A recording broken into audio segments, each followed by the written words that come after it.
ಕೃಷಿ ಇಲಾಖೆಯ ಕರ್ಮಕಾಂಡ ಮತ್ತೆ ಇವತ್ತು ಜಗಜ್ಜಾಹೀರಾಗಿದೆ. ಕೊಪ್ಪಳ, ಗದಗ, ಬೀದರ್, ಕಲಬುರಗಿ ಮತ್ತು ಇನ್ನೂ ಹಲವು ಜಿಲ್ಲೆಗಳಲ್ಲಿ ರಸಗೊಬ್ಬರ ಸಿಗ್ತಾ ಇಲ್ಲ. ರೈತರು ಕೆಲಸ ಬಿಟ್ಟು, ಮಳೆ ಬಂದಿದೆ, ಮುಂಗಾರು ಮಳೆ ಬಂದಿದೆ, ಕೆಲಸ ಬಿಟ್ಬಿಟ್ಟು ಆರಾಮಾಗಿ ಕೂತಿದ್ದಾರೆ. ಎಲ್ಲಿ? ಇವರ ಕಚೇರಿಗಳಿದ್ರು, ಇವರ ಸಂಘ ಇದೆಯಲ್ಲ, ಗೊಬ್ಬರ ಸಪ್ಲೈ ಮಾಡೋ ಏಜೆನ್ಸಿಗಳ ಎದುರುಗಡೆ ಇವರು ಕೂತಿದ್ದಾರೆ. ಭಾಳ ದೊಡ್ಡ ಏನೋ ಮುಜುಗರ ಆಗ್ತಾ ಇದೆ ಕೃಷಿ ಇಲಾಖೆಗೆ ಇವತ್ತು. ಈ ಮುಖ್ಯಮಂತ್ರಿ ಅಲ್ಲಿ ದೆಹಲಿಯಲ್ಲಿ ಕೂತಿದ್ದಾರೆ, ಸಿದ್ದರಾಮಯ್ಯನವರು ಮಹಾ ಮೌನದ ಜಪದಲ್ಲಿದ್ದಾರೆ. ಈ ಕಡೆ ರೈತರು ಬಾಯಿ ಬಡ್ಕೋತಾ ಇದ್ದಾರೆ.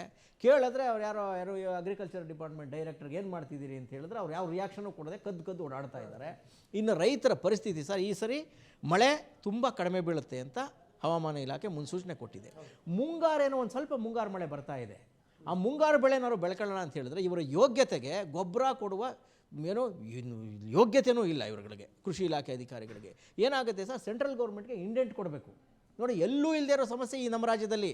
ಈ ದಟ್ಟ ದರಿದ್ರ ಕೃಷಿ ಇಲಾಖೆ ಅಧಿಕಾರಿಗಳು ಕೇವಲ ಕಮಿಷನ್ನು, ಲಂಚ, ಈ ದಂಧೆಯಿಂದ ಬಿದ್ದು ರೈತರ ಹಿತಾಸಕ್ತಿನೇ ಸಂಪೂರ್ಣವಾಗಿ ಕಡೆಗಣಿಸಿ ಕೂತಿದ್ದಾರೆ ಸರ್. ಇವರು ಇಂಡೆಂಟ್ ಕೊಡಬೇಕು ಅವ್ರಿಗೆ, ಸೆಂಟ್ರಲ್ ಗೌರ್ಮೆಂಟ್ಗೆ. ಪ್ರತಿ ತಾಲೂಕುವಾರು ಒಬ್ಬ ಆಫೀಸರ್ ಇರ್ತಾನೆ, ಇವರಲ್ಲಿ ಡಿ ಇರ್ತಾನೆ, AD ಇರ್ತಾನೆ. ಅವನು ಈ ಸಂದರ್ಭದಲ್ಲಿ ನಮ್ಗೆ ಎಷ್ಟೆಷ್ಟು ಬೇಕು, ಎಷ್ಟು ಕ್ವಾಂಟಿಟಿ ನಮಗೆ ಗೊಬ್ಬರ ಬೇಕು, ಯಾವ್ಯಾವ ಗೊಬ್ಬರ ಎಷ್ಟೆಷ್ಟು ಬೇಕು ಅಂತ ಒಂದು ಇಂಡೆಂಟ್ ಕೊಡಬೇಕು. ಅದನ್ನು ಡೈರೆಕ್ಟ್ರು ಎಲ್ಲ ಮಾಹಿತಿನ ಕಲೆಕ್ಟ್ ಮಾಡಿ ಸೆಂಟ್ರಲ್ ಗೌರ್ಮೆಂಟ್ ಜೊತೆ ಹೋಗಿ ಡಿಸ್ಕಷನ್ ಮಾಡಿ, ಕೇಂದ್ರ ಮಂತ್ರಿಗಳನ್ನು ಭೇಟಿ ಮಾಡಿ, ರಸಗೊಬ್ಬರ ಸಚಿವರನ್ನ ಭೇಟಿ ಮಾಡಿ, ನಮ್ಗೆ ಇದು ಬೇಕು ಅಂತ ಮಳೆ ಬರೋಕ್ಕೆ ಮುಂಚೆನೇ ಫೈಟ್ ಮಾಡಿ ವಾಪಸ್ ತರಬೇಕು, ಗೊಬ್ಬರನ ತಂದು ಇಟ್ಕೋಬೇಕು. ಸರ್ ಇದ್ದಾರ ಇರಲಿ.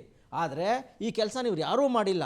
ಏನು ಮಾಡಿದ್ದೀವಿ ಅಂತ ಹೇಳುವ ಯೋಗ್ಯತೆಯೂ ಇಲ್ಲ ಆ ಕೃಷಿ ಇಲಾಖೆ ಡೈರೆಕ್ಟರ್ಗಳಿಗೆ. ಅವ್ರಿಗೆ ಫೋನ್ ಮಾಡಿ ನೋಡೋಣ, ಅದೇನೇನು ಮಾಡಿದ್ದಾರೆ, ಏನು ಪ್ರಿಪ್ರೇಷನ್ ಮಾಡಿದರು, ಯಾಕೆ ಹಿಂಗೆ ಎಡವಟ್ಟು ಆಗ್ತಾ ಇದೆ ಅಂತ ಕೊಡೋಣ.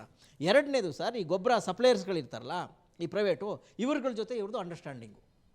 ಈ ರೈತರಿಗೆ ಏನು ಕೊಡಬೇಕು, ಸರ್ಕಾರದಿಂದ ಸಬ್ಸಿಡಿ ಮಟ್ಟದಲ್ಲಿ ಬರೋ ಗೊಬ್ಬರನ ಸಪ್ಲೈ ಮಾಡಿದೆ ಈ ಪ್ರೈವೇಟ್ ಇವರೇ, ಅದು ಅವ್ರಿಗೆ ಲೈಸೆನ್ಸ್ ಕೊಡೋದು ಇವರೇನೆ, ಯಾವ ಗೊಬ್ಬರ ಮಾರಬೇಕು ಅಂತ ಹೇಳೋದು ಇವರೇ, ಆಮೇಲೆ ನಿಧಾನಕ್ಕೆ ರೇಡ್ ಮಾಡೋ ಥರ ಮಾಡೋದು ಇವರೇ, ಲಂಚ ಇಸ್ಕೊಂಡು ಮನೆಗೆ ಬರೋದು ಇವರೇ. ರೈತರನ್ನ ತಗೊಂಡೋಗಿ ಪ್ರೈವೇಟ್ ಜನಕ್ಕೆ ತಲೆ ಹಿಡಿದು ಅವರ ರಕ್ತ ಹೀರಿ ಅದ್ರಲ್ಲಿ ಕಮಿಷನ್ ತಿನ್ನೋ ಹಲಕ ಕೆಲಸಕ್ಕೆ ಈ ಕೃಷಿ ಇಲಾಖೆ ಅಧಿಕಾರಿಗಳು ನಿಂತಿದ್ದಾರೆ ಸರ್.